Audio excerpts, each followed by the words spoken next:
Is it recording? Let me see. Can you see if it's recording? If you see, yep, see the numbers moving? Oh, okay. Yeah, that means it's going. All right. Okay, so I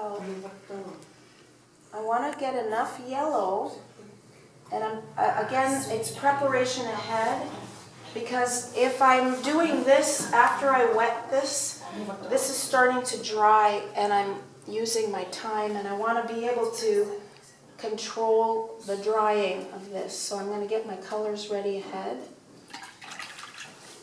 So I'll mix up my yellow. I'm going to use, this is lemon yellow, and then I'm going to use this cobalt blue, because this cobalt blue is really good for sky, because it's not so much likely to make a green in your sky. Hey, no problem, come on in. You're in time for the first painting. That's good, welcome.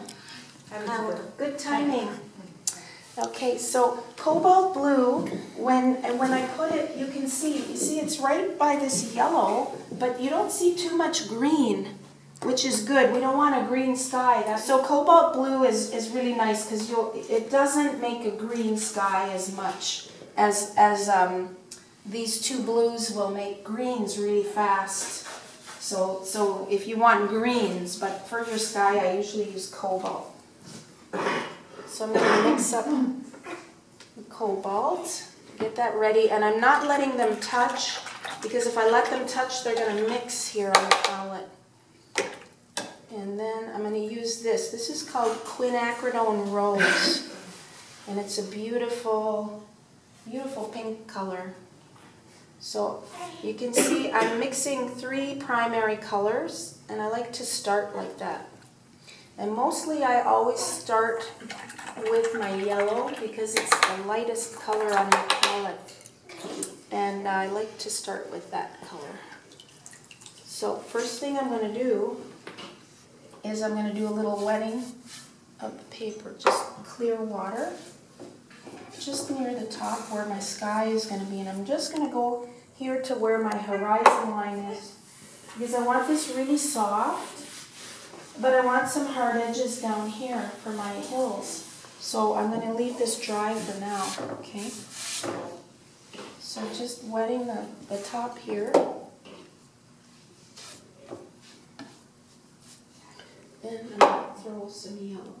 So I want to leave maybe some white a little bit, but I'm going to... Now, I might use my second brush, because I don't want to waste paint, but I want to add a little of the yellow down here, because I'm going to have some water down here. So I'm leaving it dry in the middle, and I'm going to, because I want a reflection of the yellow down here. Now I put a lot of yellow, which is okay. Maybe it's going to be more yellow than this one, because every painting comes out different, eh? They're never two the same. So I'm not trying to mix it too much here. Just a little blue.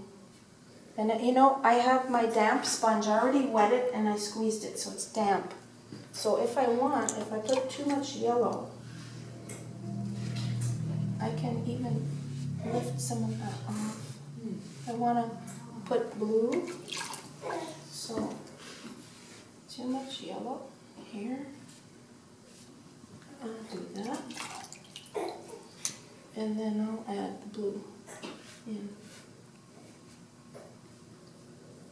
And you see, because it's tipped, you're getting this interesting, like clouds kind of, eh?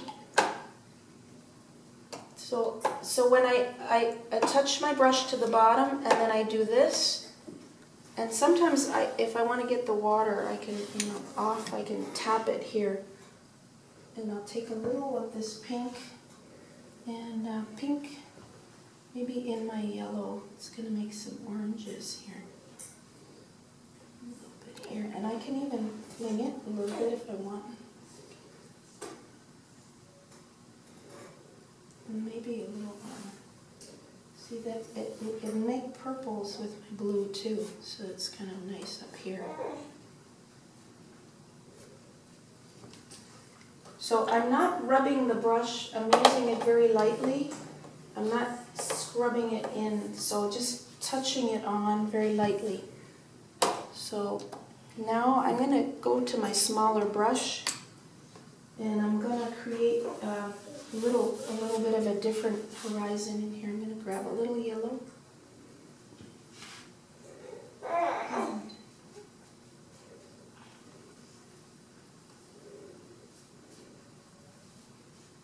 So some of it will connect, but not all of it. So I'm putting the pink right in. And now if I want to create some of these darker hills, I'm going to mix a little of this magenta and the dark blue. But this is a French ultramarine and the magenta. And maybe a little yellow just to tone it down a little bit so it's not so bright. But I want to get a little thicker color because I want it hard edge. So this is all soft, and I'm going to come in here with some hard edges.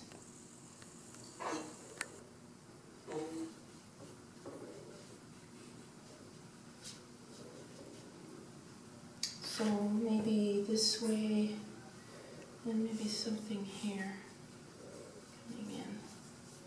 So I'm bringing the person's eye in from here, here, and back. So see where it's soft in the wet, and then it's hard where it's dry. So now I want to add some variety to this so it's a little different, so it's not all the same. A little bit there. Maybe a little bit of red in here, so it's a little different.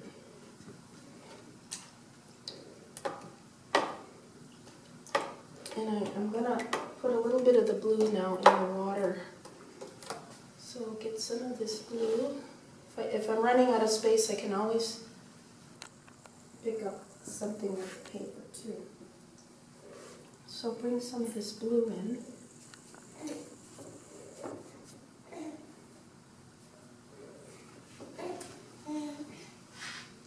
And maybe there's some water back here,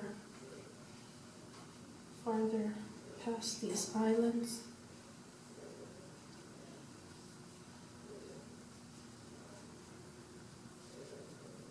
You can use any one of these brushes. Maybe here, I want to connect this a little bit. Here. Just to break that up a little.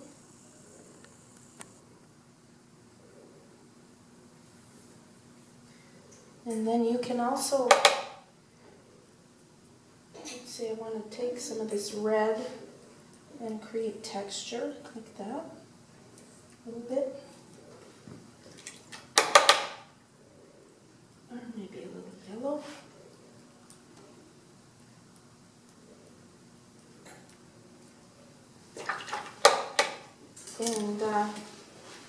And that's your first wash, like that. So it's fast, eh? And then when it gets a little bit dry, you can throw, have some texture with the salt. But maybe, let's see, when you want to look at it and see where the shine is starting to come off, like here. I'm going to put this flat now.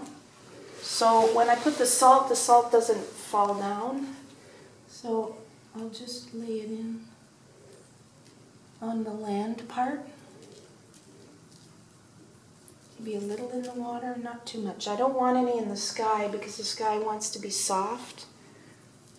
And I can use maybe some of these different sizes of salt.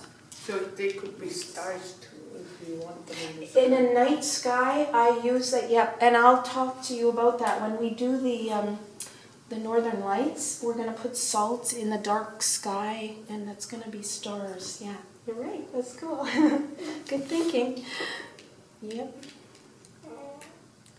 There, that's the first wash, and as this dries, you're going to see that it's going to get softer.